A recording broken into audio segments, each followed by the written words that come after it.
आम ख़बर खां वाक़िआ आगाही ॾींदालू। पंजाब तकरारी चश्मा झेलम लिंक केनाल बंद करण बदिरां पाणी जी खणत वधाए छॾी आहे। पंजाब तरफ़ां गैर क़ानूनी तौर चश्मा झेलम लिंक केनाल मां पाणी जी खणत जारी आहे। टीपी केनाल मां भी गैर क़ानूनी पाणी जी खोट सबब खरीफ जी बुंद दौरान पानी की शदीद खोट पैदा थियण जो इम्कान आहे। अवां खे अपडेट कयूं पिया अहम ख़बर के हवाले से। पंजाब तकरारी चश्मा झेलम लिंक केनाल बंद करण बदिरां पानी की खणत वधाए छॾी आहे। पंजाब तरफ़ां गैर कानूनी तौर चश्मा झेलम लिंक केनाल मां पानी की खणत जारी आहे।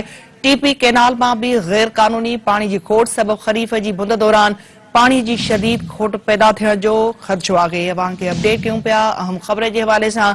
पंजाब तकरारी चश्मा झेलम लिंक केनाल बंद करण बदिरां पानी की खणत वधाए छॾी आहे। पंजाब तरफ़ां गैर कानूनी तौर चश्मा झेलम लिंक केनाल मां पानी की खणत जारी आहे। टीपी केनाल मां भी गैर कानूनी पानी की खोट सबब खरीफ की बुंद दौरान पानी की शदीद खोट पैदा थियण जो इम्कान आहे।